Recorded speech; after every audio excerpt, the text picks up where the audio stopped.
Hi, my name is Dylan Jacobsen. I play the viola. I am a music major. My main focuses are viola performance and music education. First and foremost, when did you start playing viola, and what made you want to play that instrument in particular? I started playing viola when I was 16 years old. What made me want to play viola at the time, I was wanting to be a composer, so I wanted to familiarize myself with the what famously the alto clef for the viola. Another thing is that we didn't want to deal with a violin because it's really high pitched and squeaky. But I have a violin anyway now, so doesn't matter anymore. What is the anatomy of the viola, and how is it tuned? The anatomy of viola comes in two parts: the bow and the instrument. So the instrument has, starting up here, the scroll, the pegs, the nut, which supports the strings between the pegs and the bridge, fingerboard, the neck, the bridge, which helps us generate the sound, the tailpiece, which holds the strings on the other end, and the fine tuners to help us tune those little minute intervals. For most people, we have a shoulder rest, and very much for most people, we have a shoulder rest to support, keep the viola nice and steady without even holding it. The second part of its anatomy, the bow, which I've been told is the second half of the instrument, and that's very true. This is the second half of it. So we start with the tip, the middle stick, this white part here, horsehair. We have the frog, and we have the screw. So the screw, this is very important for violas and all string instruments, is that it helps us tighten the hair on the bow. Um, this helps us generate a good sound and also perform certain strokes. If we want it more bouncy, we'll tighten it more. If we want it less bouncy, we'll loosen. And many times the bow will be made of wood or carbon fiber. Carbon fiber is a good material for bows to play outside, Mm. and is good for indoors. Thing about viola bows is that they are different from violin bows. One thing is that they're longer than violin bows. Another thing is that the frog here is curved. If I were to show you a violin bow here, the curve on the frog is at a right angle. This frog is generally what distinguishes a violin from a viola bow. So the viola is tuned in fifths, starting with C3, G3, D4, and A4. But if we had a violin, they would have that high E string. Violas share three strings with the violin. We share the G, we share the D, we share A. But we don't share that high E. We don't have that. We have that low E C string, C3. How do you play the viola? So the traditional ways we create sound on the viola is by the most obvious one is using the bow on the strings. And the other way is plucking the strings like we would a guitar or a ukulele. Now the less traditional methods and the more newer methods of creating sound on the viola are to use something we call collegno, which is we use the wood of the bow, we strike it to create sound. Now a lot of violists and violin string players don't prefer that because it ruins the wood of the bow. A lot of composers will use it sparingly.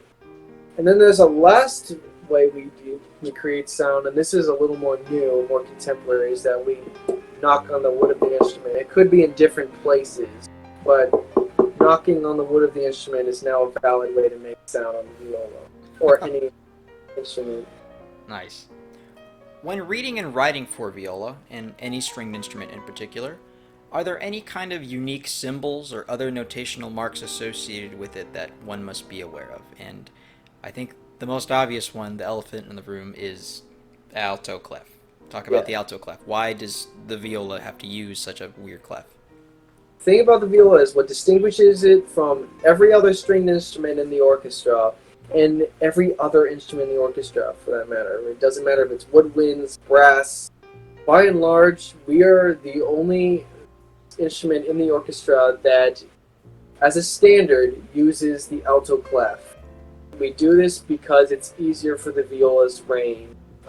There's not too many ledger lines down at the comfort areas. Now, we do read in treble clef, but that's when we start getting into higher positions.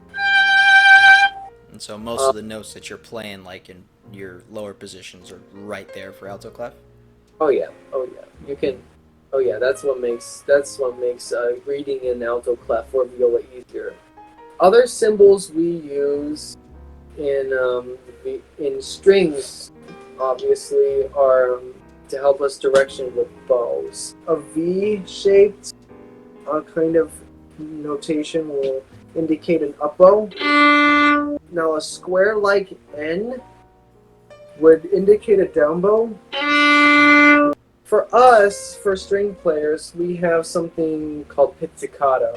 Okay, so if we have a pizzicato, we pluck the string. But if we have something called arco, that tells us to blow the string. Whenever somebody is arranging or composing, what instruments do you think, in your personal opinion, make the best pairings with viola, and which instruments make the worst pairings with viola, if it was just a viola and one other instrument? One of the best instruments to pair with it is the cello. The reason is because the cello and the viola are the closest to each other. They share the same strings, but they're an octave apart. So you could say that the viola is a smaller version of a cello, not as close to the violin as you would think. This is basically a cello reduced down. A good example of viola with a cello would definitely be Beethoven's viola and cello duet, famously known as Eyeglasses.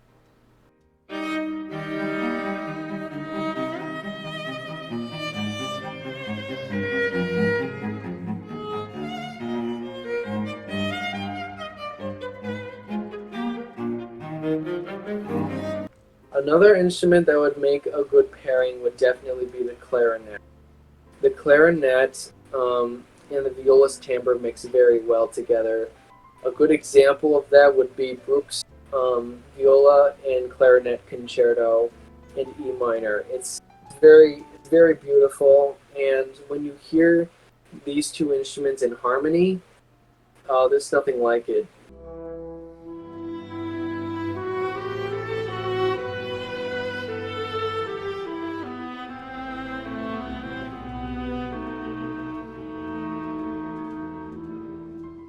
The ones that definitely make bad pairings would be the trombone and the tuba. So the reason for the trombone, I believe, is that it's too bright. The viola is a darker instrument, and if you're a soloist for a viola, you really have to try. You have to try to make yourself heard over the orchestra. And so when you mix it with an instrument as bright as the trombone, it's not going to be a good mix. When it comes to the tuba, I think it's the same, pretty much, is that it's going to be more overpowering. It's a deep sound, going to make it really muddy, and the timbres won't mix well together. Can you name 2 or 3 prominent viola repertoire pieces and the people that composed them? In the Baroque era, a good example of a viola piece would be Telemann's Viola Concerto in G major. So,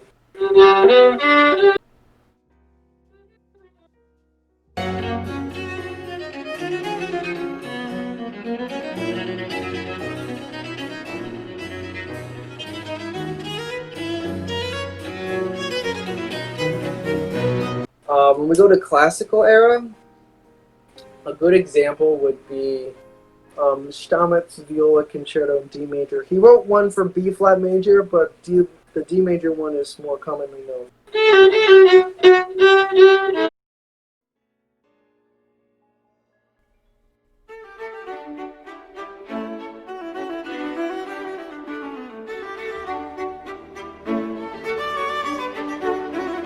When you get to the 20th century, we have the big 3 viola concertos that all professional violists play. The one that I'll give an example of is the Walton Viola Concerto, written by William Walton. It's in A minor, and it kind of sounds something like this.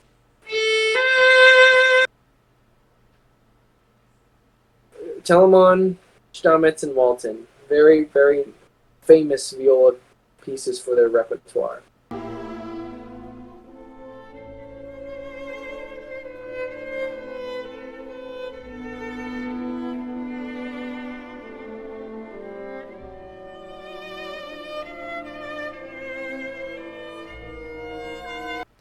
What would you say to a child that is interested in learning the viola? What word of advice would you have for them? I would definitely say give the viola a try. If you're wanting to be a composer, you definitely have to learn to write an alto clef. All great composers of the past have played viola. I can give you 4 examples. Mozart played the viola, Beethoven played the viola, Schubert played the viola, and Paganini played the viola. If you want to get more modern, Paul Hindemith played the viola, So if you're wanting to learn how to write music, I would definitely suggest playing the viola. Another thing I would definitely say is that if you're wanting to become a violinist, you definitely want to pick yourself up a viola and start learning to play that, because it's very useful to learn how to switch in between two, especially if you want to become a professional. Both my teachers know how to play viola and violin. So, want to do teaching or performing, definitely learn how to play viola. Last question. You know I had to ask it. As a viola player, how does it feel to be the butt of so many band, orchestra, and music jokes? The viola section's always being made fun of. How does that make you feel as a viola player? It doesn't bother me that much. In fact, I kind of like to take advantage of it because they're wrong. So, instrumentalists, they'll make jokes about us that we're the worst instruments in the world. All we'll just say to them is that they're liars and that this is the superior instrument. So violists should not feel bad about it. They should capitalize it and shove it down their throats that they're wrong. One thing you have up on the competition is the fact that you don't read tenor clef like cello does. Yes, okay. So you think that reading alto clef is wrong. I'm about to share something with you. Reading in tenor clef is worse. I call it the cursed clef. It's not alto clef. Tenor clef for cellists, it's the cursed clef. I wish your brother was here to hear that. No, I tell him all the time. He agrees with me. Thank you, Dylan, so much for answering all our questions. I think maybe we understand viola a little bit better now. I definitely learned some stuff just by doing this. Goodbye, class. It was nice to do this interview for you.